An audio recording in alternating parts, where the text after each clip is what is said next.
뉴스쇼가 수요일에 마련하는 코너입니다. 라디오 재판정.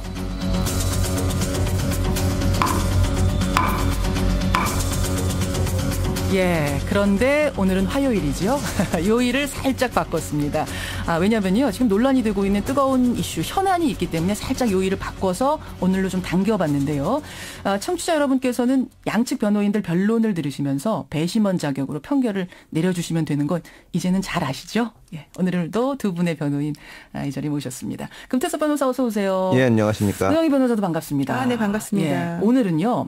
일단 주제부터 제가 좀 발표를 먼저 하고 가야겠어요. 네네. 오늘 재판에 올릴 현안은 바로 소년범 기준 연령 유지해야 한다.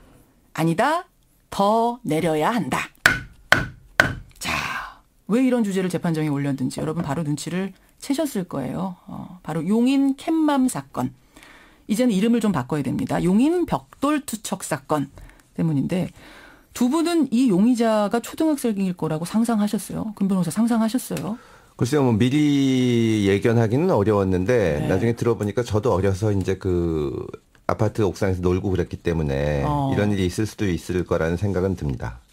옥상에서 뭐 던지진 않으 던지거나 그랬던 건 아닌데 오히려 그러니까 저희 때 제가 나중에 생각하고 참 끔찍할 뻔했다고 생각한 게 애들이 옥상 난간에 올라가서 놀고 그랬거든요. 아주 이맘때. 맞아요. 그래서 애들이 이런 사건을 치는구나. 그래서 그 옥상을 좀 잘 관리해야겠다 그런 생각이 듭니다. 저도 뭐 종이 비행기까지는 날려봤어요. 이 정도로 정리하는 게 좋을. 노영희 변호사는 어떠셨어요? 이 소식 듣고. 저는 깜짝 놀랐습니다. 사실은 그 초등학생까지 그 범죄 연령이 낮아진다라는 얘기들 때문에 우려가 많았었는데 사실 실제로 본 적은 거의 없었죠. 근데 이번 사건은 정말 그 결과가 너무 예상치 못하게 컸기 때문에 좀 충격이 컸습니다. 저도 이게 방송 중에 속보가 들어왔는데 속보 전하면서 손이 덜덜 떨릴 정도로더라고요. 네. 초등학교 4학년 나이로 따지면 만 9세. 네, 만 9세밖에 안 된 나이. 그런데 아파트 옥상에서 벽돌 던져서 사람을 죽게 했더라도 현행법으로는 어떤 법적 조치도 받지 않는다. 이게 알려지면서 지금 논란을 낳고 있는 건데요. 금 변호사님, 소년범 연령 기준이 지금 구체적으로 어떻게 된 거죠? 예, 지금 현행법에 따르면 그 소년 사법 적용 대상 그 소년범이라고 하는데 그 연령 기준이 만 10세입니다. 크게 이제 두 종류로 나눌 수가 있는데요. 10살서부터 13세까지의 소년범은 그 형사 미성년자라 그래가지고 형법적인 처벌은 안 받는데 그 촉법 소년이라 그래가지고 소년원 송치나 또 이제 거주지 보호 관찰이나 교육을 받게 되고 만 14세부터 만 18세까지의 소년범은 그 범죄로는 처벌을 받는데 소년원이 아닌 소년교도소에 수감이 됩니다. 이게 예전에는 만 12세가 넘어야만 소년법에 적용을 받았는데 2008년도에 2살을 낮춘 겁니다. 낮춘 거예요. 자, 제가 다시 한번 정리해 볼게요. 만 10세 이상부터는 소년범이라고 우리가 부를 수 있는데 하지만 만 13세까지는 촉법 소년이라 그래서 이제 법에 접촉은 된다, 뭐 저촉된다 이런 거죠. 예, 그렇습니다. 예, 그래서 소년원을 간다. 하지만 전과는 없는 거예요. 전과는 안 남아요. 소년원은 가고. 근데 만 14세 넘어서 만 18세까지는 범죄 소년 이래서 전과도 있고 교도소도 가요. 다만 소년 교도소를 가는. 그렇습니다. 이렇게 나눠지는 상황. 그럼 이번에 만 9세 아이는 아무데도 해당 안 되는. 아무데도 해당 안 되죠. 이 현행법으로 따지면 이 아이가 만 10세 미만이기 때문에 그 촉법 소년 연령에도 못 미치거든요. 그렇게 되면 소년원 송치나 뭐 교육 보호 처분 이런 것 등을 받을 수가 없죠, 사실은. 그렇죠. 그러면서 이제 요새 만 9세면 아무것도 모르는 만 9세가 아닌데 사람 죽였는데도 아무 조치 안 받고 그냥 집에 있다는 게 말이 되느냐? 이참에 소년범 기준 연령 더 낮춰야 된다. 어리게 해야 된다. 이런 주장이 나오면서 지금 찬반 논란이 있는 건데 자, 여러분은 어떻게 생각하십니까? 여러분 의견은 지금부터 보내주시면 됩니다. 50원의 단문, 100원의 장문 유료 문자 샵 1212 카톡 레인보우까지 열어놓고요. 금태섭 변호사 의견이 맞다 싶으시면 금변, 노영희 변호사 변론이 맞다 싶으시면 노변 이렇게 적어서 지금부터 보내주십시오. 자, 입장 확인부터 하겠습니다. 먼저 금 변호사님. 예, 저는 이 뭐 끔찍한 범죄를 때문에 이런 말씀드리기는 그렇지만 그 지금의 제도도 충분히 낮기 때문에 그대로 유지해야 된다고 생각합니다. 유지해야 된다. 노 변호사님은요? 저는 약간 견해가 조금 다른데요. 그 처벌이 물론 능사가 아니고 낙인 효과의 부작용을 무시할 수는 없지만은 형사 처벌 대상인 형사 미성년자의 연령을 뭐 낮춰서 해결하는 것보다는 이 촉법소년의 연령을 낮추어서 그 아이들이 교육이나 교화를 통해서 자신의 잘못을 깨닫고 책임감을 좀 가질 수 있는 그런 시스템을 좀 만들어야 되는 게 아닌가.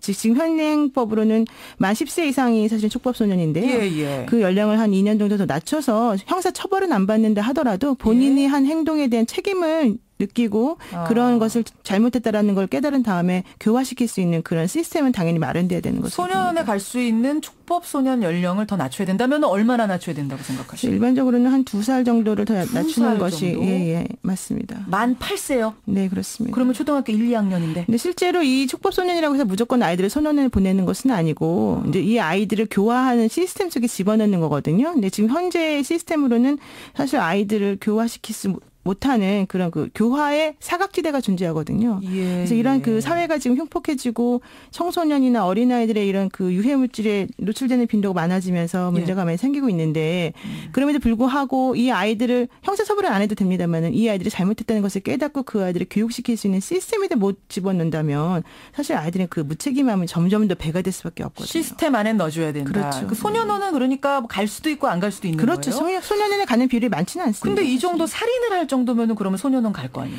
그러니까 만약에 고의에 의한 살인이라는 게 입증이 되었다면 당연히 이제 소년원 갈 가능성도 있죠. 근데 이제 물론 이 아이들은 연령 때문에 안 되겠지만은 근데 그게 아니라면 당연히 이제 그런 전제는 사라지는 거긴 해요. 그런데 실제로 문제가 되는 건 뭐냐면 촉법 소년이나 이 형사 미성년자들이 보여주고 있는 그 강력 범죄의 비율이 점점 많아지고 있거든요. 있다. 자, 여기까지 듣고 일단 금 변호사님 기회 드릴게요.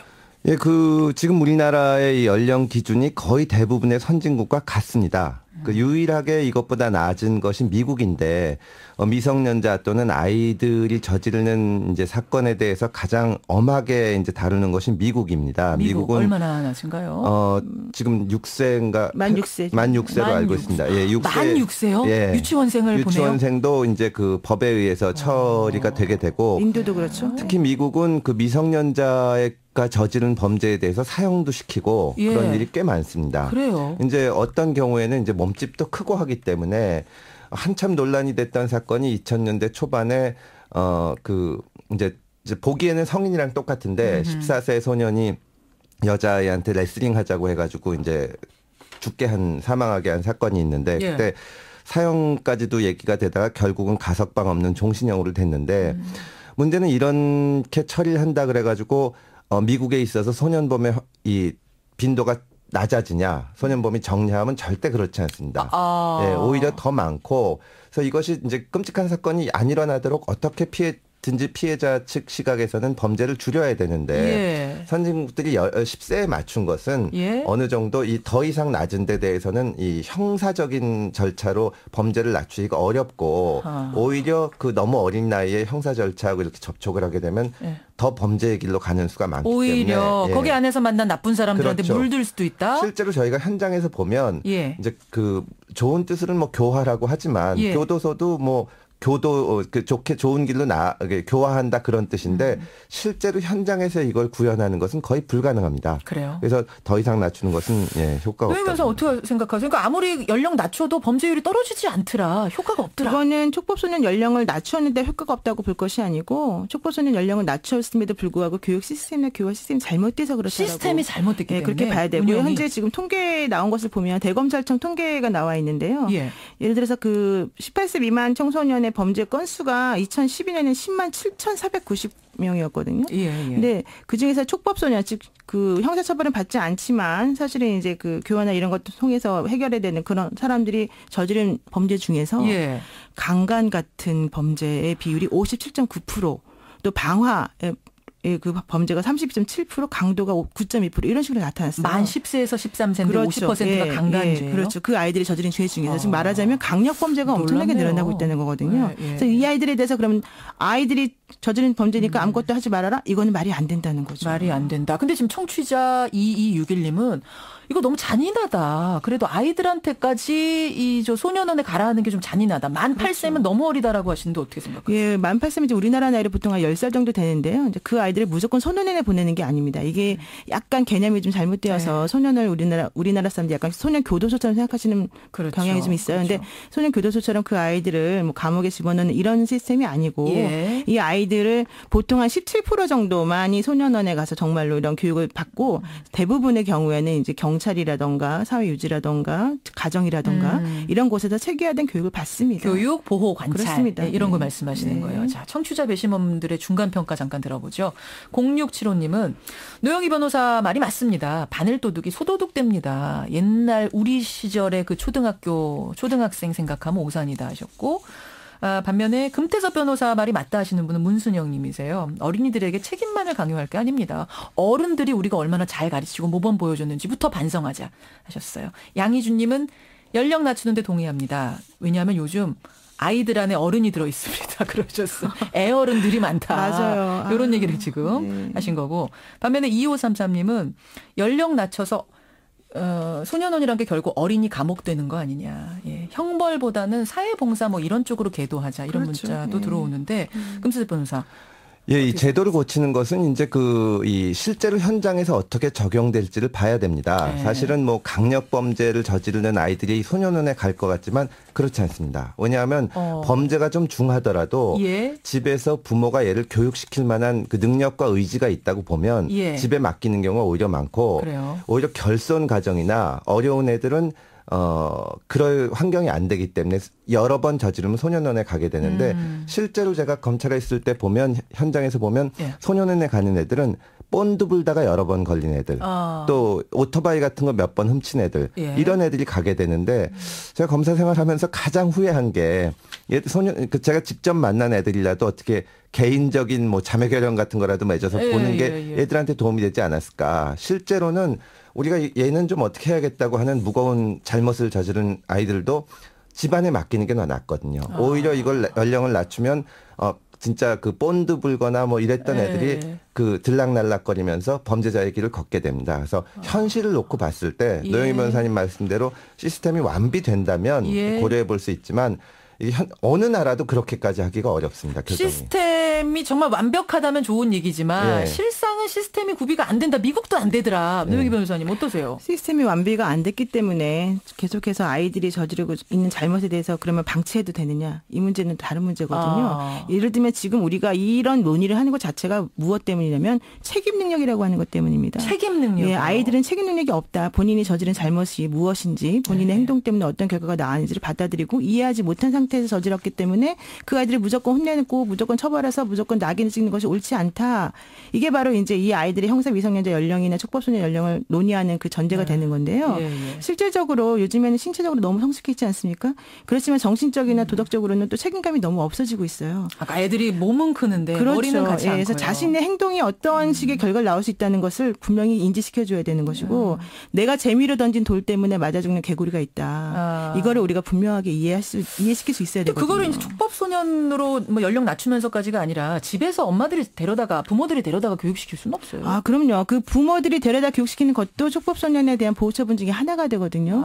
근데 지금 현재 시스템에서는 만 10세 이하의 아이들에 대해서는 그런 것조차 강제할 수가 없다는 법으로 거죠. 일단 의무 규정으로 좀 부모들에게 무겁게 해놓을 필요가 있다 이 말씀이세요. 금 변호사님 어떻게 생각하세요? 예, 뭐 그 소년법이라는 것은 결국은 형사 절차의 일부를 이루는데 보면은 아까도 말씀드렸듯이 계속 여기 오게 되는 거는 뭐 할머니가 혼자 키운다든가 집에서 돌봐줄 사람이 없는 경우가 많습니다. 그러면 본드 불다가 한번 걸려가지고 경찰에 갔다가 가정법원 가서 이제 판사 만나고 집에 돌려보내줬다가 몇 개월 후에 또 잡혀서 또 비슷한 처분받고 그러다가 소년원 가게 되는데 먼저 그런 그 형사 절차적인 것이 아니라 걔들을 상담해주고 돌봐줄 수 있는 어떤 그 복지적인 측면의 대책을 갖춘 다음에 그러고도 안 되는 경우가 생기면 연령을 낮추는 걸 고려해야지. 지금 연령만 낮추는 것은 이런 사건을 놓고 어떻게 보면 우리 그 별 상관없는 제3자들의 양심을 편하게 하는 거지 막상 그 현장에 있는 아이들의 입장에서는 큰 도움이 안 된다고 그러니까 똑같은 생각합니다. 교육을 받더라도 이 소년범이라는 테두리 안에 가둬서 아이들을 교육시키는 것과 그냥 그 밖에서 교육시키는 거는 굉장히 아이들 정서에 다를 그렇죠. 거다. 그러니까 복지적인 측면에서 해야 된다고 생각을 합니다. 근데 그거는 사실 부모라면 누구나 아이들에게 올바르게 살으려고 가르칩니다. 지금 현재 우리 모두 아이를 키우고 있지만 이렇게 살면 안 된다, 저렇게 살아야 된다 알려주고 있죠. 그러나 그것이 제대로 안 되고 있는 현실이 있지 않습니까? 안 되는 게 현실이니까. 그런데 지금 현재 만 8세, 9세 이 정도 되는 아이들은 사실 사고방식이 우리가 옛날에 생각했던 거하고 많이 다르거든요. 그 아이들은 상황에 대한 인지 능력이 충분히 많이 성숙돼 있기도 합니다. 그럼에도 불구하고 본인이 저지른 잘못에 대해서 아무런 행동에 대한 책임을 지지 않아도 된다는 사실을 아는 것만으로도 사실은 문제가 있는 알겠습니다. 거거든요. 청취자 의견 조금 들여다보고 가죠. 4677님. 요즘 초등학생들이 끼리끼리 모여서 또래 여자아이들을 어떻게 하자. 그래도 경찰에 안 잡혀간대. 이렇게 말을 한다고. 오, 정말요? 정말요? 요즘 초등학생은 예전 초등학생이 아니다. 이런 의견 주셨고요. 3052님은 어떤 형태로든 처벌받아야 된다고 생각합니다. 모방범죄 우려도 있고 범죄에 대한 죄의식이 무뎌질 우려가 있다. 이러셨어요. 반면에 박지호님은 소년원이나 소년교도소가 어떻게 교화를 가능하게 해줄까요? 설령 보내도 낙인 효과 때문에 다시 나쁜 길로 갈 것 같다. 4631님은 가정교육이 제일 중요합니다. 가정 안에서 어떻게 할 생각을 해야지. 그걸 법으로 소년범 이렇게 테두리 안에 넣는 건 너무하다 하시면서 이분은 지금 만 10세도 너무 낮다고 생각하신대요. 이분은. 더 높여야 된다. 이런 의견까지 들어왔어요. 자, 결국은 이제 낙인 효과가 오히려 악영향을 줄 거다라는 건데, 자, 이제 마지막 마무리 변론이 되면서 여러분의 주장 정리를 좀 해주셔야겠어요. 노영희 변호사님. 제가 지금 맡고 있는 사건 중에 사실 상당히 가슴 아픈 사건이 하나가 있는데요. 어떤 건가요? 같은 아파트 단지에 살고 있는 초등학교 고학년 형아가 같은 아파트 단지에 살고 있는 초등학교 저학년 아이를 성추행했습니다. 성추행을? 네, 그랬는데 그 성추행한 가해 학생의 나이도 사실 상당히 어리죠. 초등학생이니까. 이 피해자 부모가 겪는 고통은 정말 상상할 수가 없어요. 왜냐하면 그 아이가 맨날 가위에 눌리고 정상적으로 이 성적 관련된 이런 성장을 할 수가 없는 부분이 좀 있습니다. 그런데 가해자인 학생이 촉법소년도 안 되는 연령이라고 해서 그 아이에 대해서 아무런 조치를 취할 수 없다면 그 양쪽 아이들 전부에게 사실은 다 문제라고 생각하거든요. 그러니까 중요한 것은 집에서 교화시킬 수 있고 뭐 하시면 당연히 좋죠. 그렇지만 촉법소년의 연령을 낮춰놓고 그 아이들을 오히려 더 교화시키는 시스템을 만들어 놓는다고 해서 어떤 점이 더 달라지는 것인지 제가 잘 모르겠어요.